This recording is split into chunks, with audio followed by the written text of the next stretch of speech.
Well, today is a good day. Summer is almost over. And I had promised a lot of people that I was going to do a live video in English. Okay, so this will be my second video in English. And from now on, I'm going to be posting these videos not only on Facebook, which they go live, but also I'm going to be posting them on YouTube. So that way, I'm going to try to create links and I can send it to people so they can watch it on YouTube if they're not, big fans of Facebook and whatnot. So, one thing I have to say to all my Spanish-speaking friends is that this video will be in English. If you want to stick around, you're more than welcome to. If not, that's okay. It's just a thing. It's just a thing. So, first of all, I'm going to make the disclaimer. My opinions are not necessarily those of Bisco Incorporated, 3M, Ivoclar, Dentsply, Curare, or whatever other company I mentioned during the duration of the video. Okay, these are my opinions, and I am fully responsible for them. Nevertheless, they are founded. They are founded. So, as you probably know, in every video, I like to enjoy a drink. Hello, Oilis Paez from Spain, saying hello. So, today I'm going to enjoy this beer. This is a nitro vanilla porter. I am not a big fan of porters or stouts, although I do like Guinness. This right here is from a company called Breckenridge Brewery. They are in Colorado, American beer. So it's nitro, meaning that it's probably going to be very foamy. It's going to be really nice, and we're going to enjoy this. Ooh, beautiful sound. Beautiful sound. So we're going to pour this puppy over here. It is Saturday evening, and Saturdays are nice days to have a drink. Absolutely. So, as you can see, this one, it is a dark beer. Of course, it's a porter. It's supposed to be silky smooth. Let's see. Yes. Very nice. So, let's get to business. Post-op sensitivity. In post-op sensitivity after a bonding procedure, whether it's direct or indirect, is related to many things. Okay? Post-op sensitivity that I'm going to talk about today is related to the bonding procedure, specifically the bonding procedure. Again, there are many ways you can control this. There are many ways you can avoid this. Okay? Now, I am 100% sure that many of you have placed a direct composite restoration, and right after the placement of the composite restoration and right after you've done all the occlusal checking and sealing and whatnot, you tell the patient to go home. The patient will call you or come back and say, hey doc, it hurts when I bite, when I'm chewing it hurts. And that is something that we can definitely avoid, and that has happened to all of us in one point or another. It has happened, okay? And there are many ways that we can try to solve the problem, or in my mind, the best thing is to avoid the problem. Avoid the problem. So let's think about a direct composite restoration. Just a direct composite restoration. You do your prep, okay? Isolate with the rubber dam. It would be highly recommended if you did so. Okay, if you decide not to do it, that's fine. That's up to you. That is the clinical assessment that everyone, is entitled to. So, we're going to do the bonding procedure. A lot of people all over the world use phosphoric acid at different percentages. Some people use 37. Some people do it, use 35%. Some people use 32%. I've seen some people that use even 40%. Is there a huge difference between these? Very, very slight. I will probably stick to anything between 32, 35, or 37. That will be my recommendation. But then again, everybody's free to do whatever they feel like. okay? Whatever they think is best for their patient. So people will etch enamel and dentin simultaneously. This technique is called total etch, or they also call it etch and rinse, because you have to place the etchant on both enamel and dentin for a specific amount of time, and then rinse it away. Rinse it away, okay? And that procedure, what it does is on dentin, what's going to do is going to remove the smear layer. Get rid of that smear layer, okay? Get rid of the smear layer. And on enamel is going to, create this micromechanical retention on the prism, on the enamel rods or enamel prisms, okay? It's going to create this kind of like coarse or very retentive surface for the bonding agent to basically cling on to. That will be a micromechanical bonding procedure, okay? You're going to have that. You're going to have the bonding agent going into those those retentions you created with phosphoric acid. On dentin, what's going to happen? You're going to remove the smear layer, okay, and you're going to open up the dentinal tubules. And of course, you're going to demineralize the dentin, removing the hydroxyapatite, all the inorganic components, leaving behind the collagen. Now, what do you need to do after that? You need to make sure, depending on the adhesive you're using, leaving the dentin with the proper moisture, applying your adhesive, and trying to seal all the dentinal tubules you can, and trying also to make sure the adhesive penetrates or infiltrates the collagen that has been exposed in order to generate this layer called the hybrid layer. There is nothing more, it's nothing more than just collagen and the resin that comes within the adhesive, okay? And just the resin just infiltrates the collagen, and when you polymerize it with your curing light, and then it becomes this hybrid layer. Okay, is this something easy to do? Well, to some extent, it's sort of predictable. Okay, nevertheless, it's not 100% foolproof. There are very few people out there that can actually say, well, I do this all the time and I never get sensitivity. Very few people. And I am trying to talk to the masses here. I'm talking to the guys who are doing this every day, and they will encounter this problem. Okay, how do you avoid this? Well, in order to do that, you need to basically dissect the procedure and see where you can try to maybe change your protocol a little bit, and try to do things in a certain way. For example, when we etch and we rinse, how do we rinse? Well, most people use their three-way syringe, okay? Some people use water, and some people will use water with air, spray, water spray. Now, by using water spray, you're incorporating air into the system, into the procedure. And this air will have an effect on the collagen. It can collapse it, even if it is mixed with water, okay? An air blast will pretty much, 5-second air blast will pretty much collapse the collagen. Okay, so we have to be careful about that. I will highly recommend to people to just use plain water. Just use the water to remove to wash away all the etchant. Once you wash away the etchant, your dentin is pretty wet. There is a lot of water, pooled water in the preparation. Now we have to remove the water in order to leave that dentin moist. We have to leave the dentin moist. Why? Because most of the adhesives contain solvents, okay? And these solvents are either acetone or ethanol.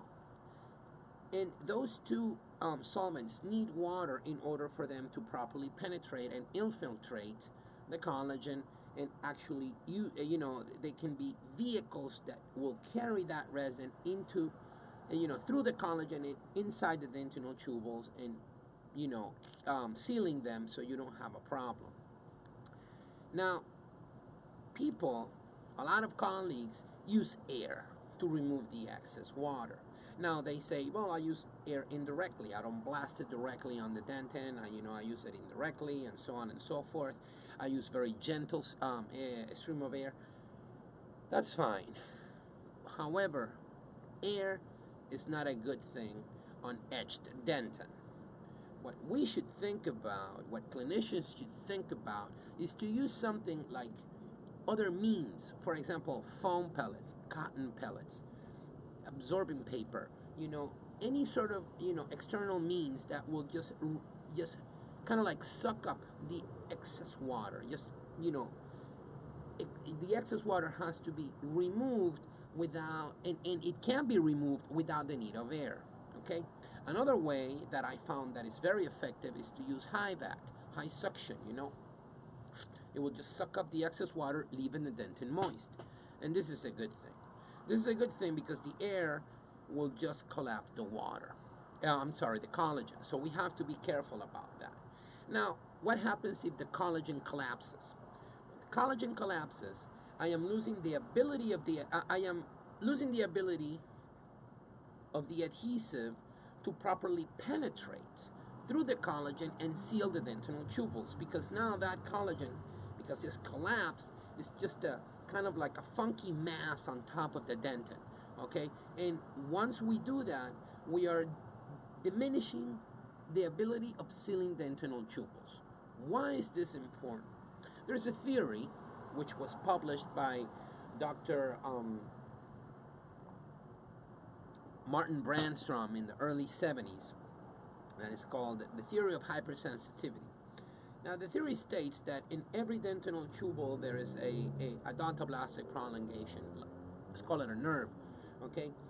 And in every dentinal tubule, what you have is dentinal fluid also.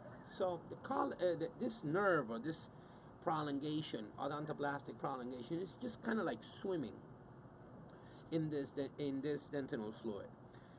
Whenever there is a change in pH, temperature, pressure, okay, any sort of outside stimulus onto an open tubule, that stimulus, what's going to do is going to be transferred into this odontoblastic prolongation, and the prolongation will just deliver that stimulus into to the odontoblast, which is located at the periphery of the pulp. What is the response of the odontoblast? Boom, pain. That's basically it. So if we're not able or capable to properly seal the dentinal tubules that we have exposed with phosphoric acid, what's going to happen is that the consequence is going to be sensitivity. Okay? It's going to be sensitivity. This has nothing to do with bond strength. This has nothing to do with the ability of the restoration to stay in place. This has to do with the fact that we're not able to seal all the dentinal tubules. Does this happen all the time? No, absolutely not. But it does happen. It will happen. It will continue to happen as long as dentinal tubules are exposed. Some people like to use the sensitizers, such as Gluma. Gluma is a fine product. It's by Culture. Okay, it works. You etch the dentin, you rinse the dentin, rinse away that etching, and then apply a coat of Gluma. That's fine. That is totally okay. That is up to you as a clinician if you want to do that. That's okay. I'm not a big fan of Gluma, but there are a lot of people that use it, and I respect that. However, many years ago, I had a chance to listen to a lecturer talk about Professor Ray Bertolotti, and he talked about a technique or a different kind of product that the product was able to bond without the need to etch with phosphoric acid. Now, the technique was called Selfetch. So basically, you added a self-etching primer, and then you added a bonding resin. You didn't need to use phosphoric acid. In my mind, that was very interesting. This was probably in the late 90s or early 2000s, 15 years ago at least.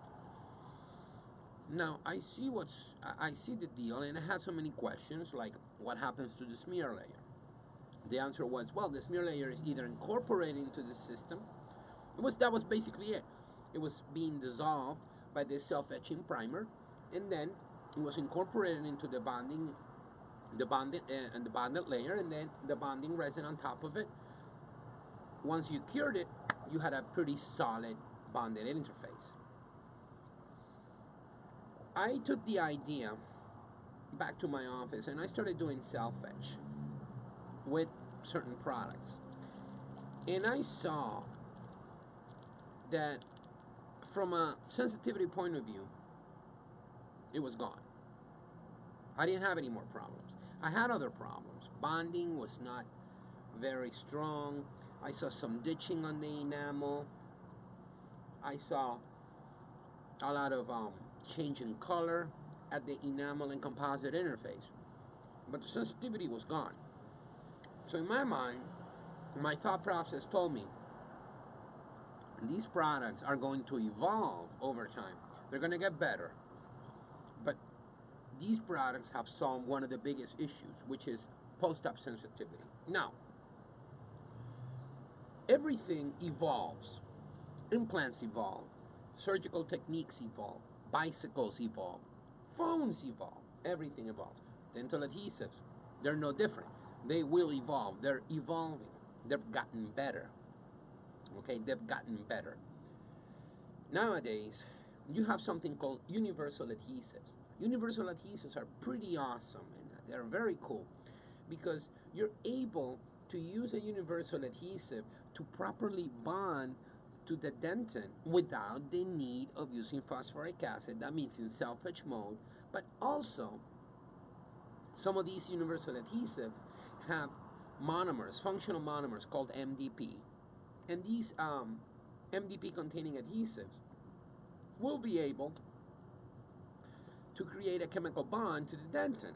Now, this is totally different. This is a new way of looking at adhesive dentistry.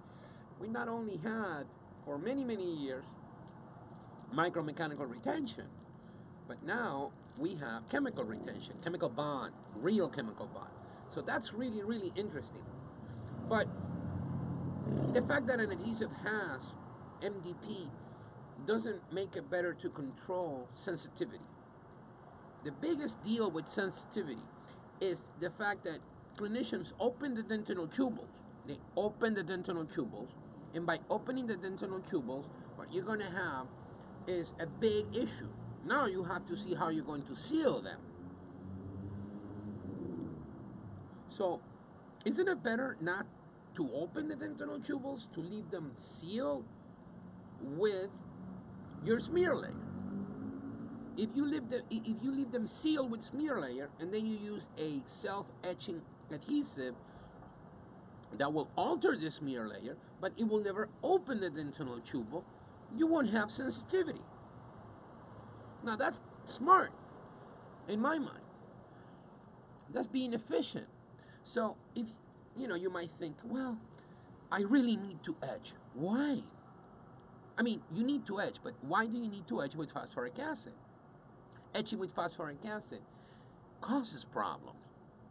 Opening of the dentinal tubule, collagen exposure, activation of MMPs, which we will talk about later on another video. Okay? So actually, phosphoric acid etching on dentin generates more problems that actually causes benefits. More problems than benefits. So the way I do this procedure is by, a bonding procedure is that I will etch enamel, yes, with phosphoric acid. Enamel only. Rinse that, and then I will apply my universal bonding agent that is MDP containing on top of that dentin, okay? Follow manufacturer's instructions, okay? And once I do that, I light cure it, and now I have chemical bond to the dentin. I have mechanical bond to the dentin. I have mechanical bond to the enamel. Now, and no sensitivity. No sensitivity whatsoever. I've been doing this for the past 10 years. And of course, I haven't been using universal adhesive agents for 10 years. I've been using them only for I want to say like 3 or 4 years. 4 years. But self-etch is a good thing. At the beginning, it really got a bad rap because, you know, they weren't very effective from a bonding procedure. They were not stable. They had issues with etching enamel. You know, the technique wasn't optimized, and the chemical formulation wasn't optimized. But companies have been working on this consistently.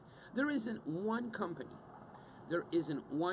out there that is trying to develop a total etch system, a system that will only work with phosphoric acid etching of the dentin. Not one. Everyone is trying to basically develop a universal bonding agent or to improve their current universal bonding agent. So this is very important, okay? And this is where dentistry is going. You got some people that are reluctant. Some people that are saying, no, we need to stay in total etch. And you have a lot of information out there, scientific information and so on and so forth. Clinically, this is working. Clinically, it's better for the patient. Clinically, it's better for the dentist. I am not, concerned about convenience. I am concerned about things being effective, procedures being effective, procedures being predictable.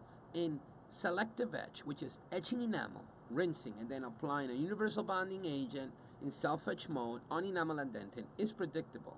It will work, and you will have good bonding. And most important, you won't have any post-op sensitivity. Now, you might agree with me or not.